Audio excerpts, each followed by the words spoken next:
And we're rolling, right? Anytime. State number 2 is Judith Ghesser.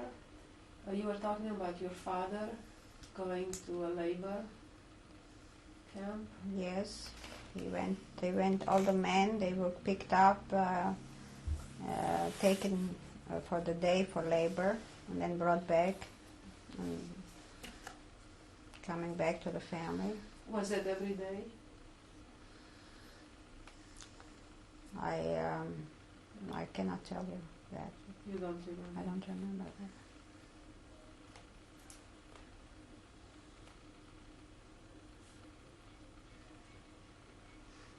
What did your diet consist of? Oh, I can remember a lot of mamaliga. I was so sick from mamaliga that after the war I wouldn't touch it for years. What's mamaliga? Mamaliga is cornmeal mush. Cornmeal mush. That's all we ate. Every day there was cooked and then fried and then baked and then, God, we were lucky to have it. And potatoes, we used to bake them on the flame, out on the fires outside. You know, it's like coal, charcoal potatoes. That's in my mind a lot. Bread, real dark black bread. I can see that. That's all I can see, really. There was no meat or anything like that, or eggs. I can just see a lot of mamaliga and black bread and potatoes.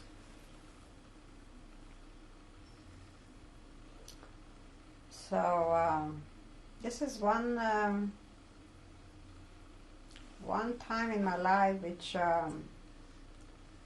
even so I grew up and I led a normal life, so to speak. I always have this insecurity and this feeling of angst, if you wish. I don't know what it is, but even now, I'm always scared. I'm always scared about things, and there's no reason to be. But I guess it took its toll, which it's not unique. Everyone that went through ordeals like we have, like I have, probably lives with a lot of fears and insecurities. So it's really very hard sometimes. Where did you sleep? It was on the floor. I can see some kind of mattresses. I cannot see any beds. I can see mattresses on the floor. I can see that. What did you wear? I don't know.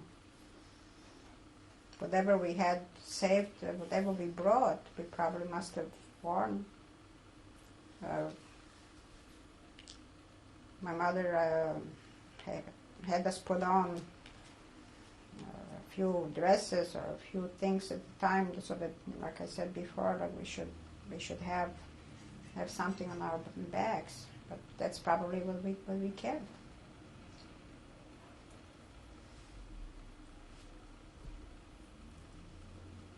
Do you remember anything about the town that you lived in?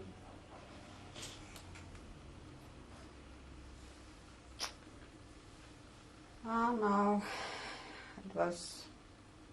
Well, we were restricted. We were restricted in the ghetto in Mogilev, which was. I don't remember much of it at all. Much, no, I don't remember. No, this was just a place that we were there 3.5 years. But as far as remembering the town, or no, I don't remember. Nothing. What happened in 1945? In 1945, when we were liberated, of course, we knew then that our lives had been spared and we were free to go home, which was Chernobyl. And How did you know you were liberated? well, the Russians came in and they announced it over the microphone. The whole town knew that we were liberated. Couldn't be a secret for very long. And so we decided, all the rest of the Jews, wherever they came from, to go home.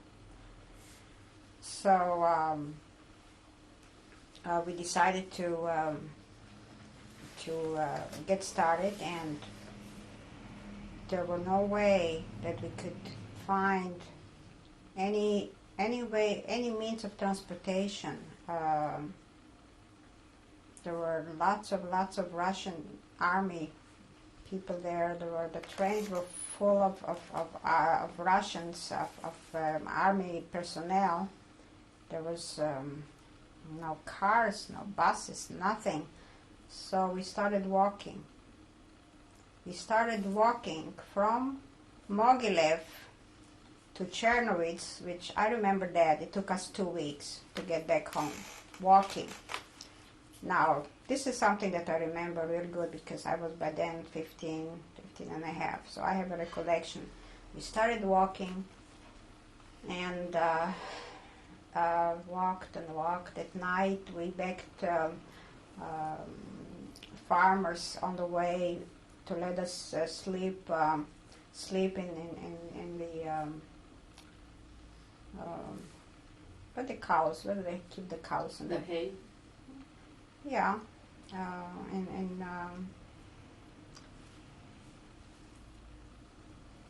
help me but they keep the cows on the barns. Here you go. Thank you. So we stopped at the barns. They were very kind to us. The farmers, they were kind to us. They even gave us some food. And my father, Emanuel Gelber, he was very sick. He had lost a lot of weight. He was very thin and very exhausted, and he just was so ill and so sick that he couldn't even walk. And my mother used to say, "Kim, Andy, Kim, against the house. Come, Kim. We are going home. We're almost there. So she was the strong one.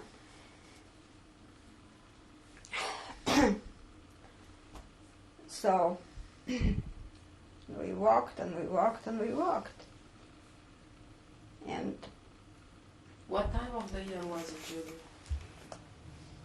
it was late summer.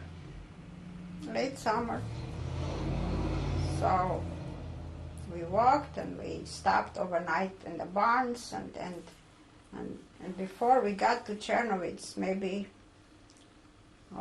30 or 50 kilometers before, my father just fell down on the ground and he said, I cannot go anymore. I cannot walk anymore.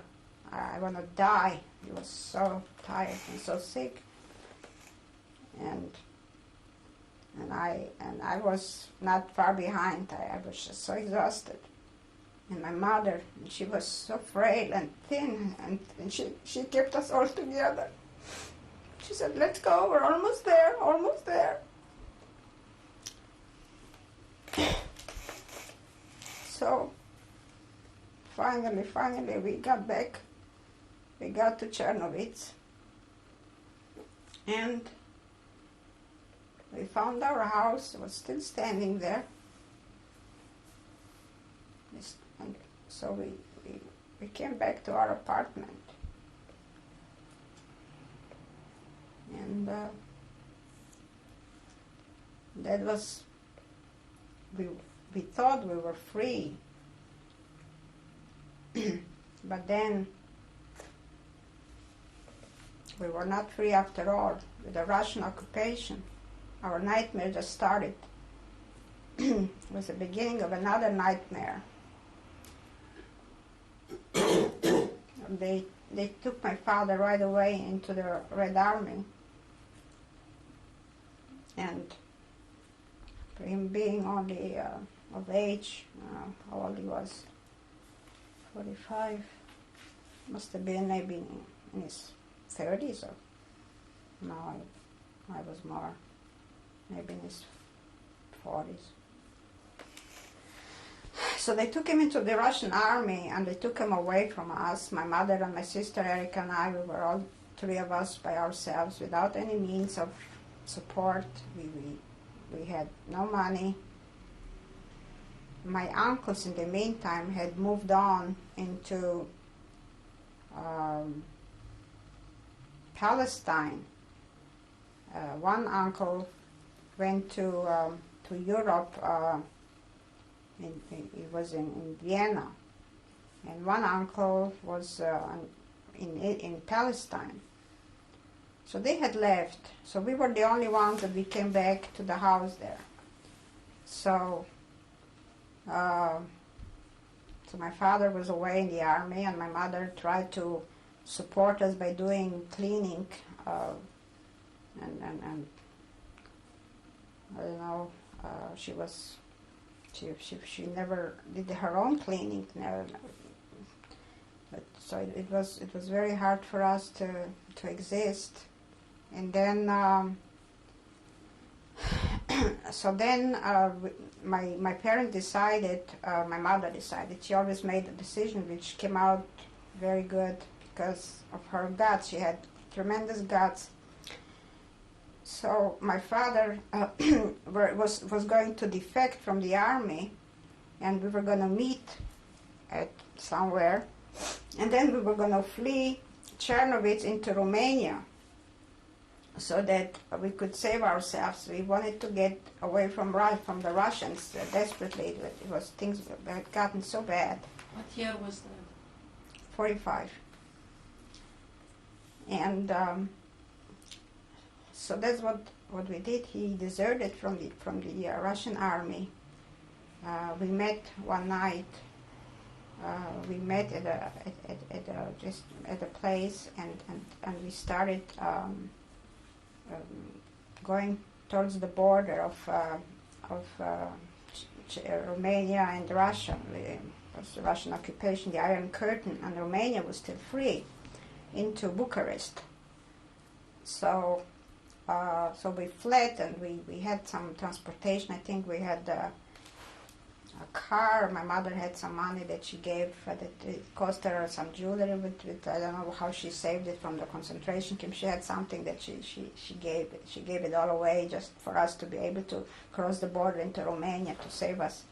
So and when we crossed the border into Romania, we had just heard through some very good sources that the Russians were after my father. They had found out that he deserted from the army, and they were going to catch him again and court-martial, whatever they were doing at the time. And we were so lucky that we got away from them, and we got into Romania, into Bucharest. So that was a lucky break for all of us. And but before Bucharest, we stopped in Sibiu. Sibiu used to be the headquarters of Transylvania, the insurance company that my father worked for. And so he was hoping that he would get back his job. So he did get back his job. And so they lived in Sibiu. I think they lived there, well, I say they, because as soon as we got to Sibiu, I joined a group of young Zionists, and I went to Hachshara, which a lot of kids my age, I was 16 at the time, so I joined the Hachshara, and I left my family, my parents and my sister Erica, and they lived in Sibiu, and I moved on into Hachshara, which I did 1.5 years.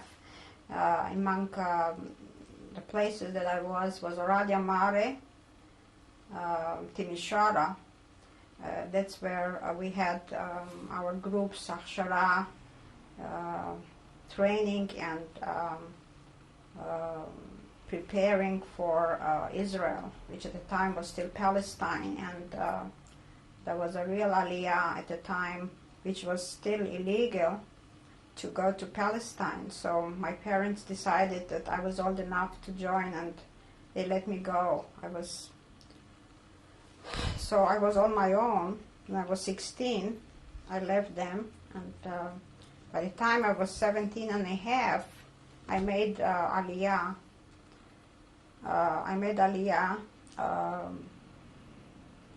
On one of the boats, the ships that were illegally taken to Cyprus. There were 2 boats. I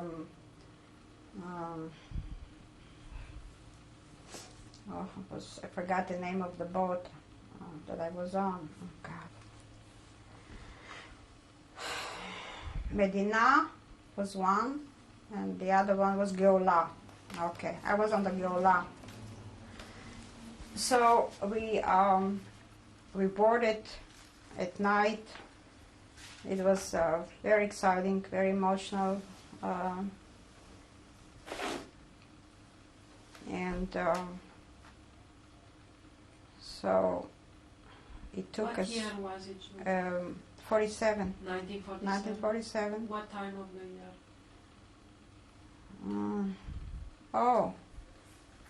Let's see. It must have been June, July. Yeah, must July have been. 1947. I think so. Yeah, sounds about. So it took about a couple of weeks till we got to the waters of Haifa and Palestine. So the British called us. The British called us and sent us to Cyprus.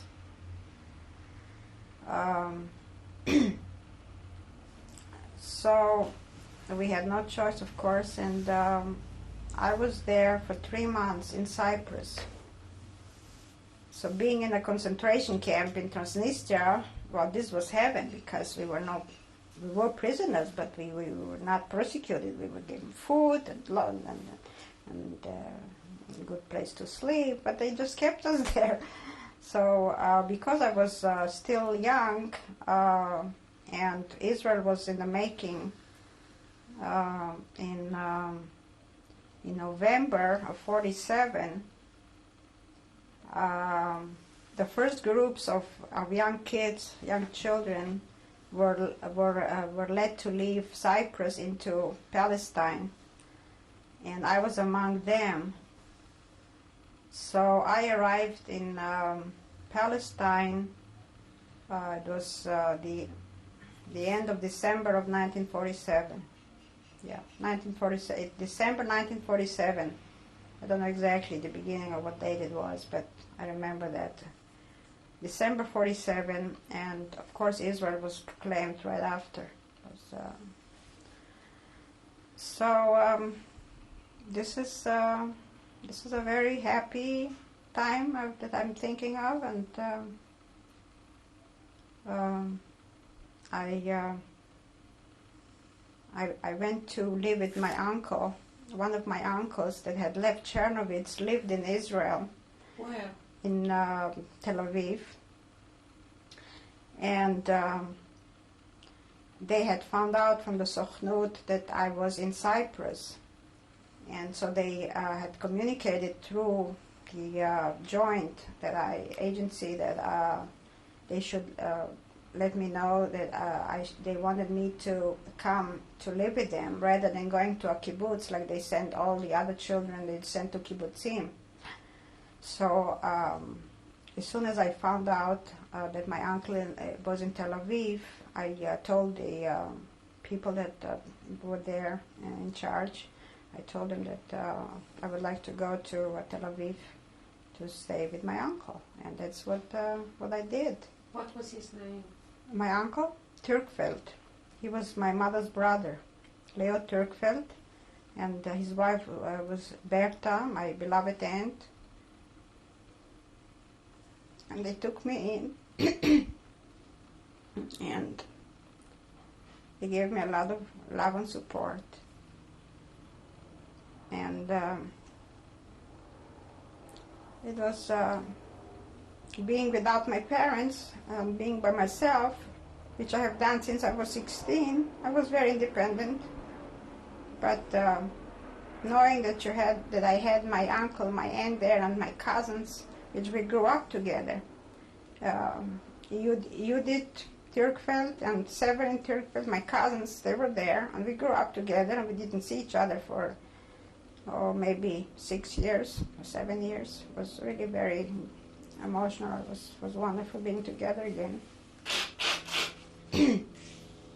And so finally, I got settled. I started working as a nurse's aide, and gotten myself adjusted to Israeli life and the new language. And I met my husband. He's a born Israeli, a Sabra, and he had lived in the same area, not far from where my uncle, my aunt lived, and we met. And it didn't take too long, about 6 weeks, and we got married. How old were you? 18.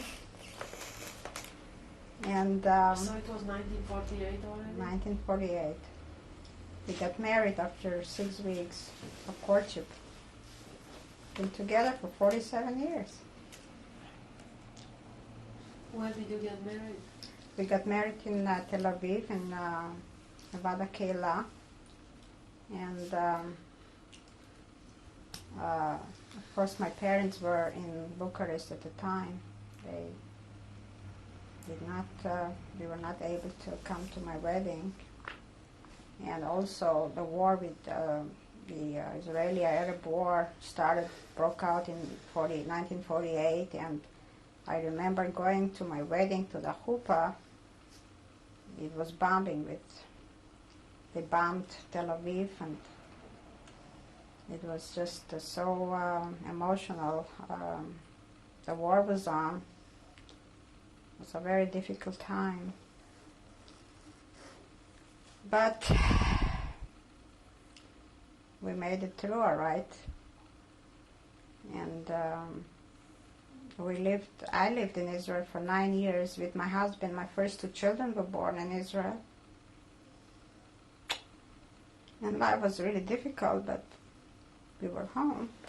Where did you live in Israel? In Tel Aviv. And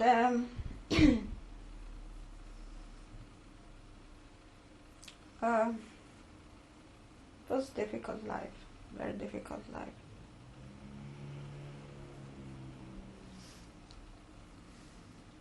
We were fortunate to be able to come to the United States, which was a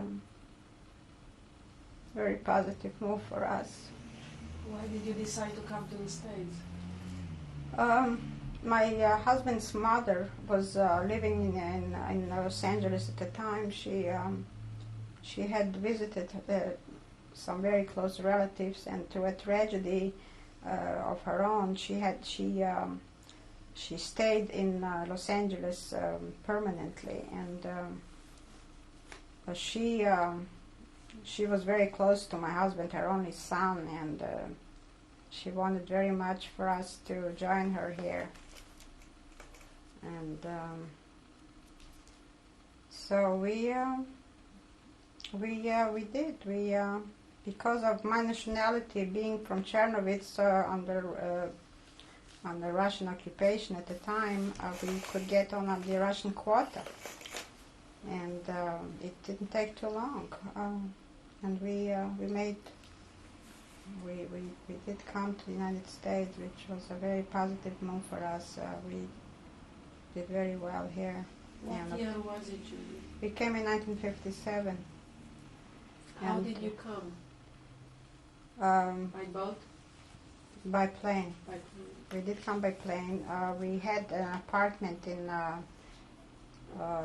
not far from Tel Aviv, Ramat Gan, that we had to sell in order to be able to buy the tickets for the plane.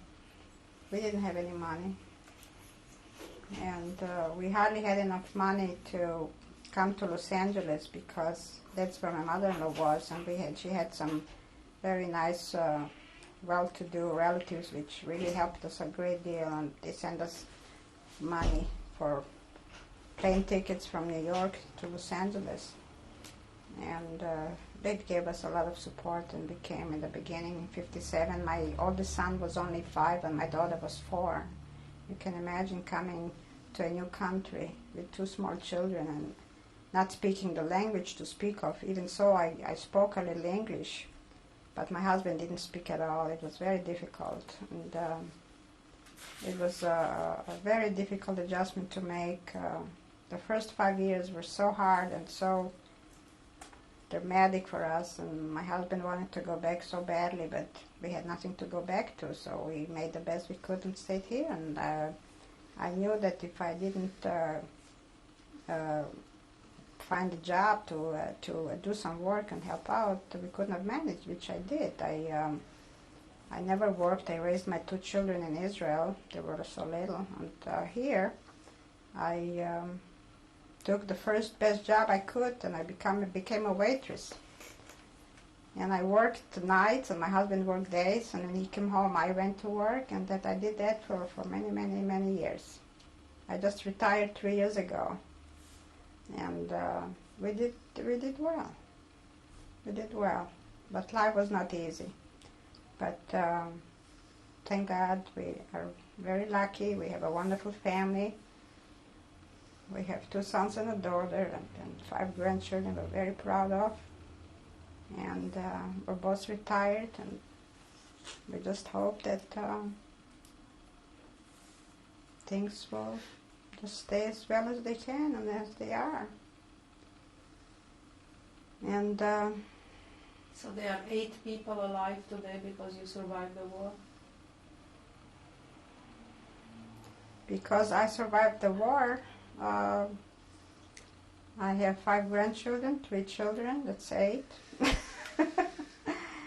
And hopefully the generations will go on. And that's the wonderful part about it, being a survivor and surviving and producing and having a wonderful family, and just hope that it'll be worse what we went through for our children, so that they should never know what we went through. And this thing has never happened. We can never let the world forget what we went through, what that meant, what the Holocaust meant for the world. It's incredible. A whole incredible experience. Judith.